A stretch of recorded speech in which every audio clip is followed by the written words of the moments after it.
Right, lots to cover. So I know it's a bit of a cliche, but this game really is a cup final. We have to go into this game with the same energy that we had in the Carabao Cup final. Oh, and we're getting a new badge. Mad. Right, so yeah, we've got a few things to get through. So we're going to go through a quick match preview for the Chelsea game. Then we're getting a new badge, so I'm going to talk about that for a little bit. And then there's going to be a little giveaway at the end. So stick around to the end if you want to be involved in that. So let's get straight into it. For this Chelsea game on Sunday, this is pretty much the decider for who gets Champions League now. If we win, we're very, very strong favourites. If we lose, then it's starting to get a bit shaky. If we draw, still not a great result for us, really. So yeah, must win. And with that said, and Eddie's even said it in his press conference, we need the atmosphere. We need our home atmosphere for this game, which I can't lie, it worries me a little bit that it's a 12 o'clock kickoff because, as I said, we need our home support more than ever, and it's no surprise to anyone that early kickoffs are usually a little less atmosphere-y. And the reason people generally give for that is people have less time to drink. That's generally why derby days, like derby games, are moved earlier in the day. I guess for a lot of people, some people just need a little bit of liquid confidence to get the singing voice out. So with that said, if you go into the game and you do need a little bit of liquid confidence to get your singing voice out, then you need to be at Tesco tonight, get the alarm set for 7 a.m. because we're going to need you at that game. But also drink responsibly as well. But moving on, we're going to have a quick look at Chelsea and where they're at the moment. So I've done a bit of, well, I haven't done a bit of research. Someone else has done some research for me.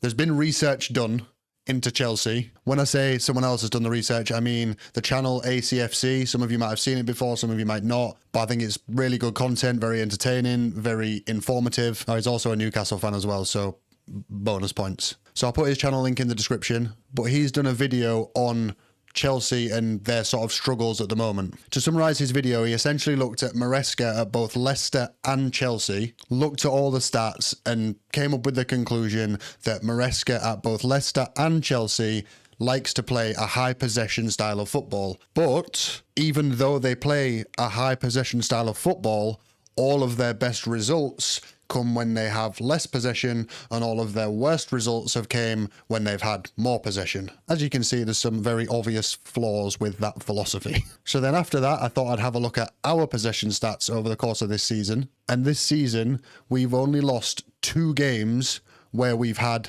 less possession than the opposition, or 3 if you count the Fulham game, but we had 49% possession, so like pretty much 50-50. The 2 that we lost were Man City away and Liverpool away. But obviously, none of what I'm saying here makes me mega confident we're going to win. Obviously not, like it's just a few statistics here and there, and obviously anything can happen in football. But what it does tell me is that Chelsea try and dominate possession and it doesn't really help them. And even regardless of the stats, I think most of you probably already knew, we're generally better with less possession. We've all seen us struggle many a times this season against low blocks, where we've had tons of possession, but we just can't find a way through. But up against possession teams like Chelsea like to be, as they build up with possession, get themselves further up the field, that allows us space in behind on the transition for players like Isak, Murphy, Gordon, Barnes to use their pace. Not to mention we have some of the best midfielders, ball-playing defenders in the league to find that cutting pass that will find them 3 attackers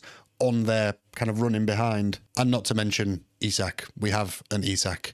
Let him run in behind and you've fucked it. But yeah, what we can kind of take from it is that the general makeup of this game, like what we could sort of potentially expect, is that it should play into our hands, but then it's also football and it looks like it's going to be a pretty tight game, so I can't really confidently call anything, to be honest. Quickly, a bit of information on the team. So we've been hearing some sort of murmurs around Joelinton. Eddie Howe said he doesn't want to say anything about who's sort of fighting for a place back in the team, but he did mention that Joelinton's had an injection and we could see him again this season. And if my years of playing Football Manager have served me in any way, then what I can say is that when a player usually has an injection, it's usually to get through about a week or so pain-free, and as a result they generally just sometimes need a little bit of a longer recovery process after if they do any damage to it whilst they're essentially on painkillers or steroid injections, whichever it ends up being.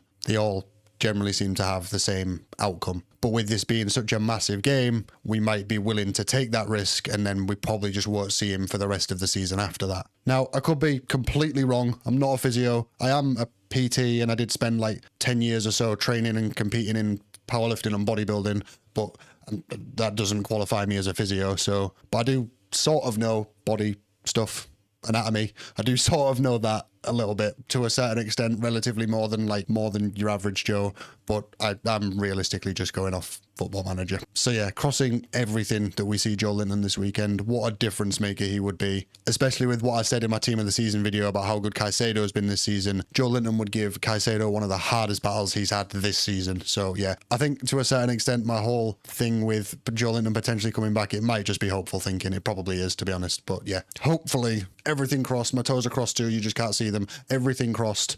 Joelinton is back for the weekend. Outside of that, I can't imagine many changes. Could potentially see Gordon in for Murphy with Barnes over on the right, but to be honest, that's pretty much just a stab in the dark. A lot of fans want to see Miley instead of Willock if Joelinton's not fit, but to be honest, I think we're probably more likely to see Joelinton than Miley. I'd love to see Miley play, but I did say in my video, I think it was last week, that Eddie said in his press conference the week before that he prefers Willock on the left, Miley on the right, so I can't really see him going against his gut on a game as big as this. But my final thoughts are just that it looks like a really, really tight game. If this had been maybe 2 or 3 weeks ago, I wasn't particularly convinced at all by Chelsea, but they do seem to have turned a corner a little bit recently. That said, I don't really want to give too much weight to the win at Liverpool. Liverpool didn't really even put up a fight.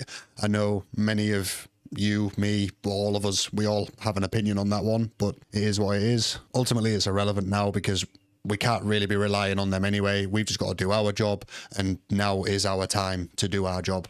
So yeah, moving on. New badge. Now, all we've seen so far is some communication from the club where they've sent a questionnaire out to fans. Obviously, we all want it to stay the same, so that questionnaire is probably going to be pretty much useless. I guess it depends what's in the questionnaire. At the time of me recording this, I haven't seen what's in the questionnaire, but what we've seen from the correspondence is that it needs updating. And the reasons they've given is that it was made in a different era and it's too intricate and detailed for the current era that we're in. And what they mean by that is just by modern branding standards, it's just too intricate of a logo to be able to use. And I kind of get that as someone who's worked in marketing and branding. I understand what it is. Like, if you look at most sort of modern recent logos nowadays, they are all very minimalist. They have very simple shapes and they don't really use particularly many colours or like shades of colours. It's just quite a low range of colours. If you look at examples in the Premier League, you got Wolves, Spurs, City, Liverpool. All of their badges are now very like clean, simple and easily replicated.